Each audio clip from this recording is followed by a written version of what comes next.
I thought I would start off by showing some stuff I did as an MFA in Georgia State. And this was kind of the first stuff I started doing that was a little more political. I did my thesis show on, it was called In the Name of God, and it was about the Catholic Church and all the things that they have done to women, queer people, people of color. And so this was a self-portrait, and it's called Following in the Footsteps of Joan of Arc. So Joan of Arc was tried for heresy, but she was not convicted of heresy. She was actually convicted of wearing men's clothing. And so I thought that it would be sort of a good segue into me coming out as trans in 2008 to show me in men's clothing kind of in front of that pyre to show how really things haven't changed much today. And people are still being ridiculed for for the clothing that they wear. This is another piece that was in that, and this was just a woman burning at the stake, and there was like 700 skulls in this. There's birth control packs, condoms, any kind of birth control, grenades, just kind of about the abuse that women suffered back then and the reasons that they were tried. I don't know how many of you know Fred Phelps in the Westboro Baptist Church, but he has a website called godhatesfags.com. And this was a piece sort of about that. And what he does is he protests at pride parades, and he protests at funerals. And he's recently started protesting at military's funerals, saying that the reason we're having so much discord in the United States is because of gay sin.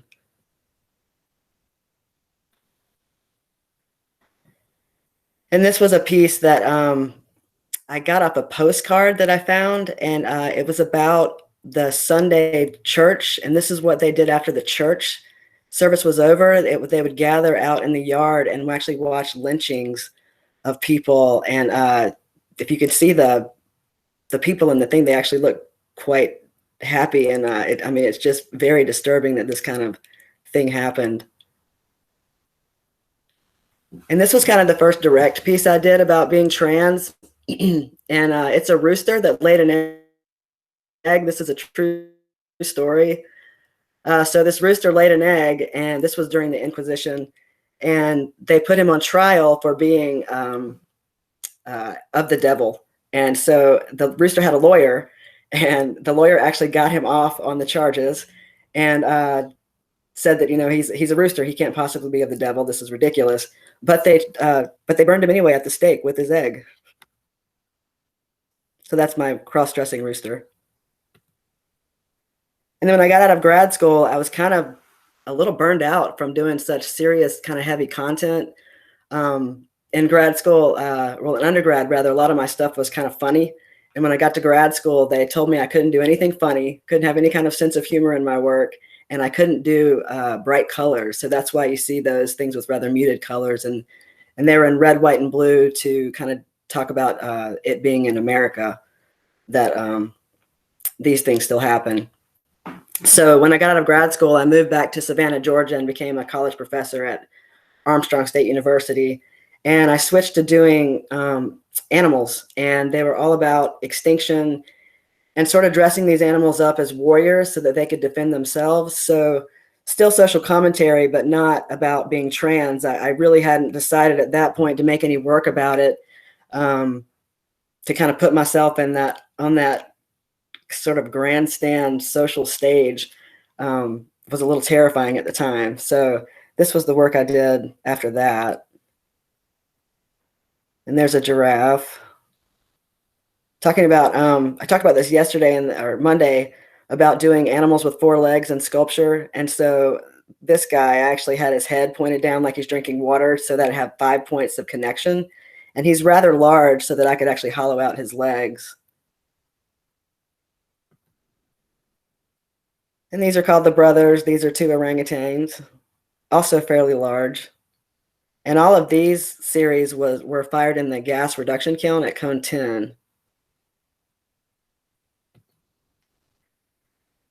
And after I taught at the college for about 4 years, And I was applying everywhere to get jobs as a full-time college professor. I was just an adjunct at Armstrong. And I wasn't getting any jobs. And what I noticed on everybody's application was that they had done a residency. And so I thought that might be good for me to do. And I was accepted as a resident artist at Odyssey Clayworks in Asheville, North Carolina. And so when I first got there, I continued with the series and started doing, a little more obvious warrior outfits for the animals. And these guys are a little bit smaller, but this is a rhino. My orangutan that I made into a warrior. And I experimented a lot more with glazes when I got to Odyssey about, doing things more of a solid color, and just playing around with textures and oxides and stuff. Little panda.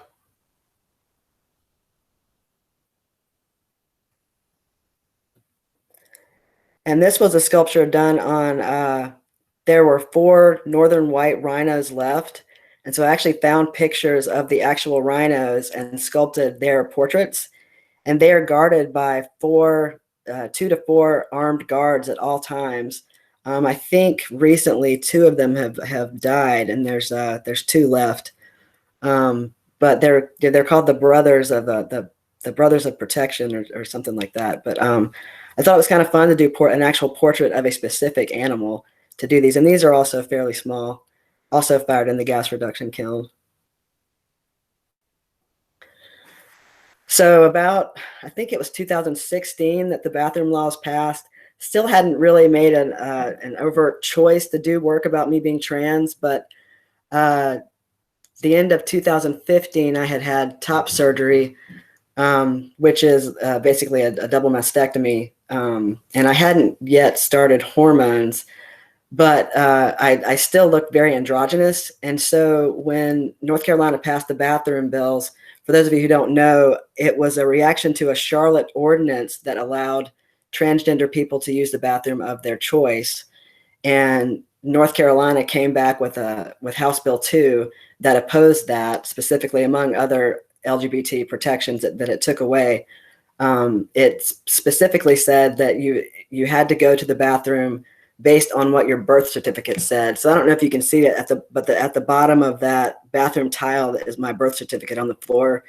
And the biggest thing about this was like, how would they police that? Are they going to check your birth certificate at the bathroom door?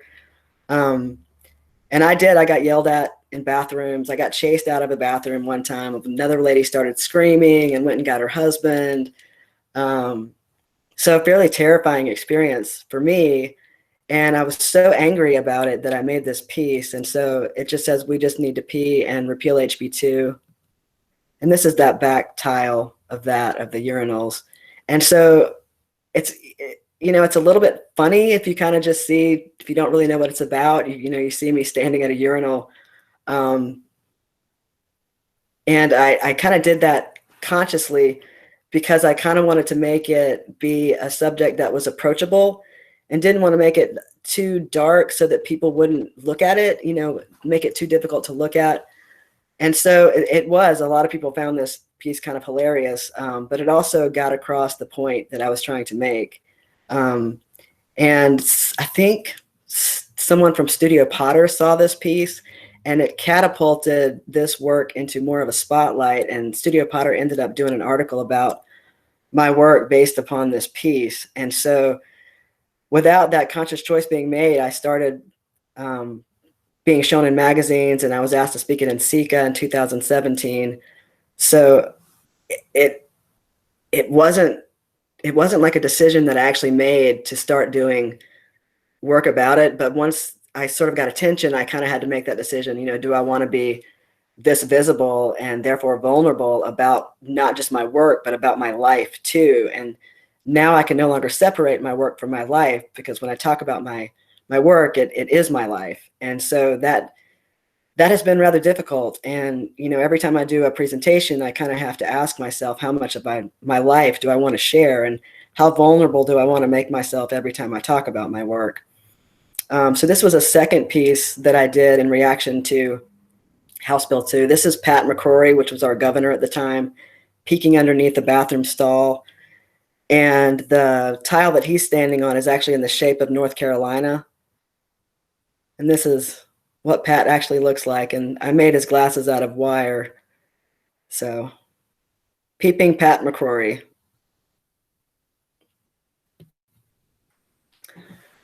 So this piece I had started at about the same time that I did the bathroom bill piece, and I really hadn't planned on showing it to anyone, but this was 60 days after I had a portrait based on 60 days after I'd had the surgery. And so you can see my scars are really visible. I actually carved all of my tattoos into the sculpture, except the one that says Gender Outlaw. I actually don't have that tattoo, but all the rest of them I have. And my head is pointed down because I used to slump my shoulders and put my head down to hide my chest. And it took years to actually be able to overcome that, that slumped posture, to be able to stand up straight and not try to hide my body so much. And so I usually like to show process pictures. And so this is the piece after it's been bisque fired. And I paint the whole thing with black underglaze and then wipe it off. So it kind of gives me a black outline that I can go back and paint the underglazes on. This is all just Amico velvet underglazes painted on. And then it was fired a second time. And I went back and kind of tweaked the colors again and then painted it black again and wiped it off again and fired it a third time so that I would get that. I always kind of like the work to look sort of comic book like. So I'm not actually going for total realism, but more of a comic book sort of presence to it. So this was the next piece I did, and this was a point in time when I was trying to change my name from my former name to Mac, and it's quite a lengthy process. I had to go in front of a judge. There were all kinds of forms to fill out. It cost about $300, and you had to like publish your name in the paper, just all kinds of crazy stuff that you have to do and hurdles you have to jump through to change your name. And I really hadn't known whether I wanted to do that officially or not, or actually change the gender on my driver's license. But when I legally changed my name, I did not change my gender on my driver's license at first. But then as I started to take hormones and started to look a little more masculine, I worried that if I got pulled over by the police, you know, my driver's license still said female, and that could probably cause me a lot of issues. So I eventually went back and changed the driver's license to reflect my current gender, but I left my birth certificate the same just because I didn't want to completely erase who I was. And at that point, I still consider myself non-binary today, but I still was fairly androgynous and still not really looking totally masculine. So I was still having those same problems with bathrooms and things like that. But the thing you don't think about in changing your name is it's not just that one thing, your driver's license. You have to go back and change your bank accounts and, you know, any kind of application that you put on. And I had to go back and change my college degrees to say Mac instead of my former name. And something we get asked commonly or I get asked commonly is, what's your real name? And I find that quite offensive. And people can ask me, what's my former name? I won't tell you, but you can ask. So the next piece I did was also a little bit funny, called Transition Pending. And the little dots at the bottom is supposed to be like your screen loading, where the dots go around in circles. And on the back of this one, it actually says, the t-shirt says, boy, some assembly required.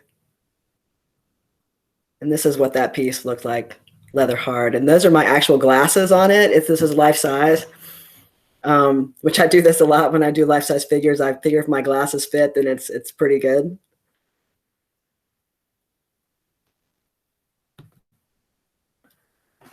So about the same time, I got involved with the Socially Engaged Craft Collective, which I'm now a member of, and they launched this project called Project Canary, Real Life Repercussions of Politics, in which they invited people to go to their website and share stories that had to do with gender identity and race and class, and how laws really affected their lives and their everyday lives, and caused them problems for whatever reason. And so we were asked to make objects and then drop them places with these tags on them that said, you know, congratulations, you just found a piece of artwork that you can keep, and please go to projectcanary.org and share your story. And you can actually read my story when you go to the website. And so I drove from North Carolina to California and back and dropped these in almost every rest area that I could stop at with this tag. And it has my Instagram handle on it, and you could go back and follow. You could tag yourself with the magnet. These are magnets. Tag yourself with a magnet and put it on my Instagram page. And this has sort of been now an ongoing project. I brought 100 of these to NCECA and left them on chairs in different discussion rooms. And I then did this piece, which is at Art Fields in Lake City, South Carolina, where I recreated an actual bathroom and left these magnets. And people were asked to take these magnets the same way and go to the website and leave their stories. And I have some pictures up of where I actually dropped off magnets.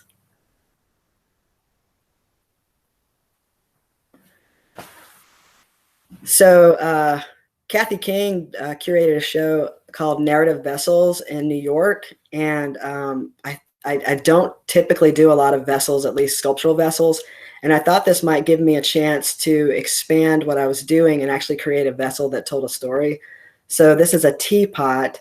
And testosterone is frequently referred to as tea. And so I thought I'd just sort of play on words with the testosterone teapot. And then those are cups that stack into a syringe, and you can actually take them apart and they form little teacups. And so that says FTM, which generally stands for female to male, but I refer to it as feminine to masculine.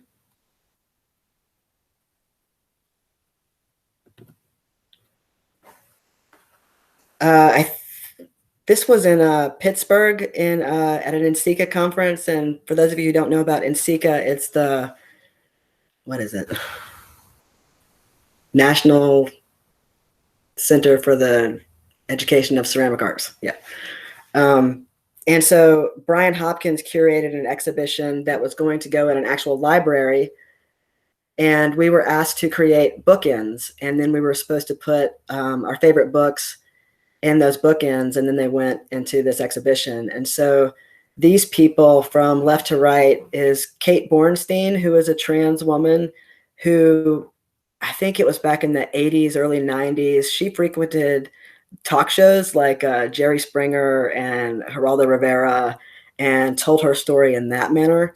Next to her is Leslie Feinberg, who is an author who wrote Transgender Warriors, and I think 2 other books about her life as being trans. And she still went by she, her pronouns because she looked so masculine, and she wanted to challenge the idea of gender and what feminine could look like and what females could still look like, and they could present as masculine, but that they were still female. Next to that on the other side is Marsha P. Johnson and Sylvia Rivera, who were at Stonewall Revolution and who actually started that revolution along with Stormy De Lavere, who threw the first brick. So I kind of wanted to spotlight my history. And when I was growing up, there was no such thing as transgender. There was transsexual, but I didn't identify with that as much. And I met my first trans person while I was in graduate school and heard the term transgender and kind of figured out from there that was more how I identified. And so this is called Searching for My History, and looking up people in the past that were like me, that I could have some sort of identifying factors with. And Transgender Warriors by Leslie Feinberg actually gives the history of trans people throughout, I think, about a century, and talks about different cross-dressing women and the Two-Spirit nations, and just different ways that people who are trans have existed for a lot longer than people think today. This is one of my more recent pieces.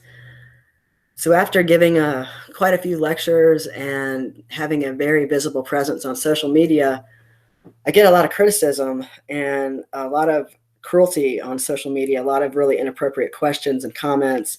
And I actually got a fair amount of critique and borderline abuse from the ceramics community at large, which really surprised me because I'd like to think about the ceramics community being fairly open and welcome. And so in this piece, the t-shirt is shredded and the transgender symbol that's on the t-shirt is ripped. And this is me trying to sew it back together. And I wanted to talk about kind of the, just the daily abuse that I get and how I kind of have to put myself back together every day. Just from these little microaggressions that I get. And so you can see the back of the t-shirt there, how it's shredded. And I sculpted myself in my underwear just to kind of express vulnerability of that. And this is a close-up of that, me holding the needle with the holes in the shirt.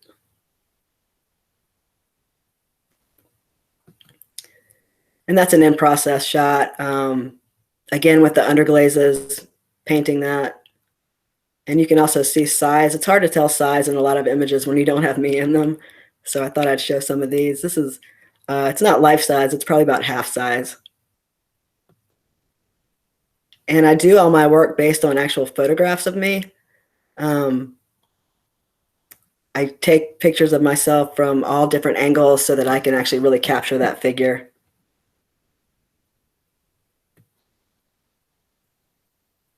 And this is called Dressed in My Best Defenses.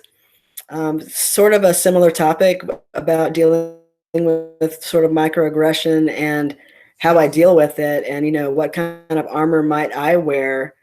And I don't really have any, so I kind of wanted to do this piece as me putting on my big boy boots. And that wire is Kanthal wire, and it was actually fired in the piece for the shoelaces. And this is it's an earthenware clay with a lot of grog in it. And that's just fired to cone 6, and it only has oxides on it. So I thought I might change the way I do figures a little bit to sort of make them less colorful, less bright, and really just capture more of the carving and a little bit more of a somber attitude by doing it that way.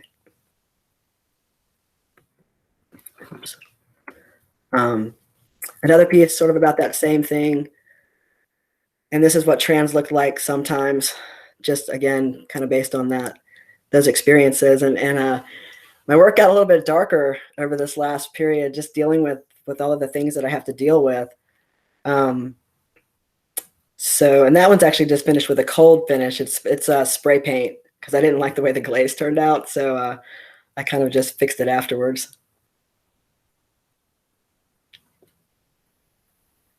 I made this piece when Trump has made the effort to redefine gender as male and female and male and female only, essentially erasing transgender existence. So this is called Targeted, and that's me with the target sign behind my head. And this one was the piece that was actually in the Northern Clay Center exhibition.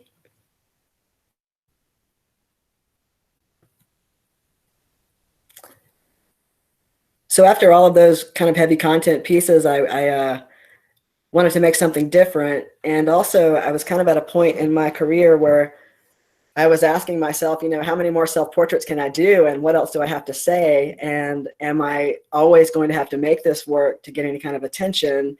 Can I make other work? Or is this going to be, what I do? And so I was really trying to have a conversation with myself about what there was left to say. And what I get asked a lot now is, am I done? Have I finished my transition?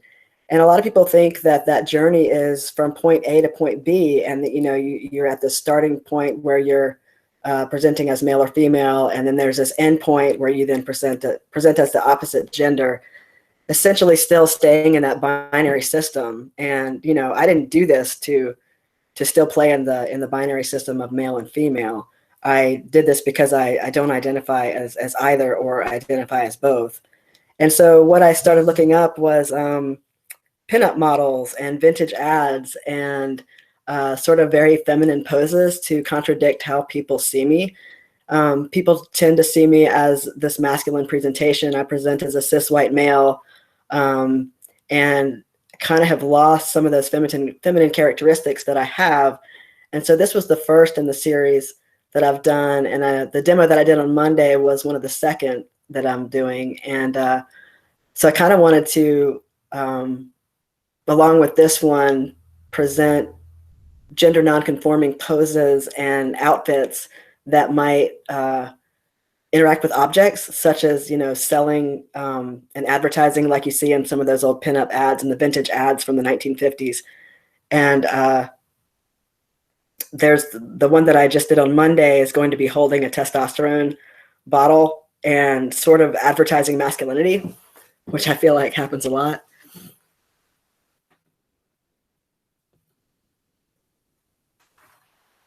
This one was at NSEEK, I believe, in Kansas City. I did 3 scales, and I wanted to have a different conversation about privilege. I get asked a lot about my privilege now that I'm seen as a white passing male. And I really have trouble thinking about that. I mean, I'm sure that I do have a different privilege now. So I wanted to make this sort of a game about how much privilege people have. A lot of the times, or actually most of the time, the burden of explaining privilege falls on the marginalized person. And so this game actually makes people pick up their privilege and then weigh it on a scale against someone else's privilege. So I think there were 16 different rocks, all of mostly similar sizes, except for white and male were a little bit larger rocks, because I feel like they make the most difference in accounting for privilege. But you gather as many of the privileges that you have, and then you weigh them against someone else. And this is Carol Epp from Musing About Mud, if anybody knows Carol. And those are her rocks and those are mine. So Carol has more privilege than I do. And one of the things I struggled with was whether or not to pick up that male rock.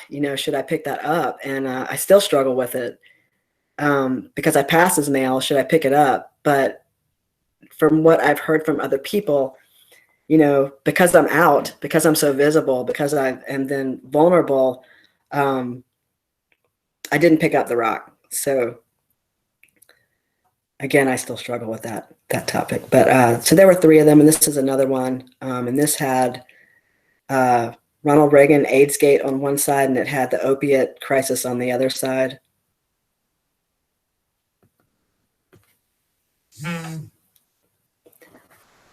These 2 plates were made for the exhibition at the Clay Studio called 100 Women, and every artist was asked to make 2 plates honoring somebody in their life that they wanted to honor. And so I chose to do Miss Major Gracie, which is on the right, and she is a trans activist, still around, and she coined the phrase "I'm still fucking here" for Black trans women and trans women of color to comment about their survival. They have the highest murder rate today, and their average lifespan is usually about 26. And the one on the left is Stormy De Lavere, who threw the first brick at Stonewall. She was a male impersonator who performed at the Jewel Box Review. And she also performed as female, and people thought that she was basically a drag queen. And so the venue asked her to start dressing as male just to see how that would go. And she loved it. And so she kept doing it. And she was actually photographed by Diane Arbus as one of her, I think there was in the Freak series that she did. But those are hanging up at the Clay Studio currently. So again, after doing all this sort of serious content, I was trying to think about other ways that I could comment on gender. And there's a ton of gender switching animals that either change their gender or they change their role to either be, I guess, more of the patriarch instead of the matriarch. And it was kind of a way that got me back into sculpting animals. And none of the pieces that I have done of self-portraits have ever sold. And all of the animals that I make sell. And it was also kind of my little haha, I'm still talking about gender and you can buy this cute animal and you won't even know, haha. So this is a bearded dragon and he's got a rainbow tail. That's another picture of him. And this again was done all with underglazes and oxides.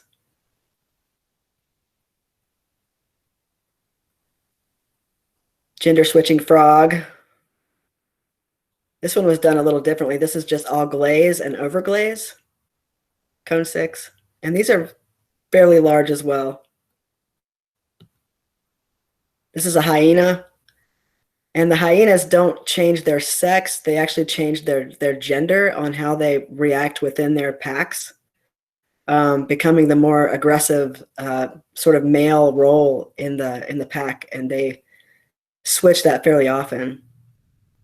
And apparently lions are now doing that as well. Slugs, the parrotfish, there's a bunch of them. The green sea turtle also. I threw in the trans colors on the shell. This is a second bearded dragon I did, and this one is huge. He's probably about 2 feet long, and he was in a gallery in Asheville and actually sold over the summer for $4,000. Yay. I actually don't have any of the animals. Those are all gone. So this was another piece I did while I was in Asheville when the Pulse nightclub shooting happened. So I made 50 beer bottles to represent the gay club. Many of us who went to the gay bars went because we didn't have family, or our families didn't accept us, so we sought camaraderie in the gay bars, and that beer bottle for me just represented that bar. And so there are 50 cast beer bottles with each of the people who were murdered on each bottle, and I'll show you the back of them. That's the logo for the Pulse nightclub. Get a little dark on you. This has been shown all over the country, and I actually had to make 2 sets because they wanted to be shown in the same place or 2 different places at the same time. So another thing I did a series called Gender Politics, just about how gender and cross-dressing are represented in the media. And so again, a picture to so you can tell kind of how large this piece is. But this is Divine. For those of you who don't know Divine, Divine did not consider themselves transgender. They just considered themselves a cross-dresser, sort of drag queen-ish. And this is from one of the movies that they were in called Pink Flamingos. That's a finished shot of that one. If you haven't seen that movie, you should totally see it.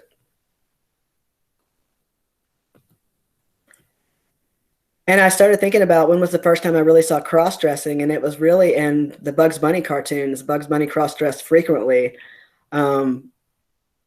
wearing feminine clothing, usually to hide from Elmer Fudd.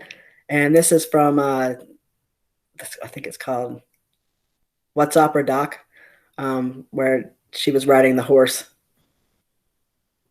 And those little wings are actually cut out of copper. Here's a close-up. This one's called My First Crossdresser. And this is probably going to be beyond your time, but way back when, in the 90s, there was a Saturday Night Live skit called It's Pat. And the whole plot of the skit was that people couldn't tell if Pat was female or male. And it was Pat interacting with the public, and everyone else were so stressed out because they couldn't tell what Pat was. And so they would ask Pat questions to try to figure out their gender. And they would ask them things like, well, do you have a significant other? And Pat would say, yes, their name is Chris. And so still blurring those gender lines. And I think the very last skit of the series, they were going to reveal what Pat's gender was, and Pat was about to go into a restroom, and then they bleeped it out. So they said they had technical difficulties, and so still no one knows what Pat is. And Julia Sweeney who played Pat, has since come out and expressed deep regret over that character. And has apologized to the trans community for being offensive if people were offended by this character. They made a movie about it called It's Pat. And that's the clay. There's the movie poster in the background.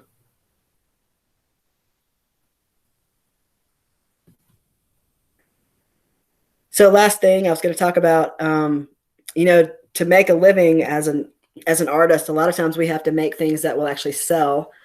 And I like to make mugs, kind of with a little bit of political commentary on them. And I do this so I can make an object that's going to sell at a more affordable price for a couple reasons. I want my work to be accessible, and I want people who want to have a piece owned by me to be able to afford something. So I make these mugs, and I have an Etsy shop, and they sell fairly well, especially the Fuck Trump mugs. And then I have a whole series about gender as well.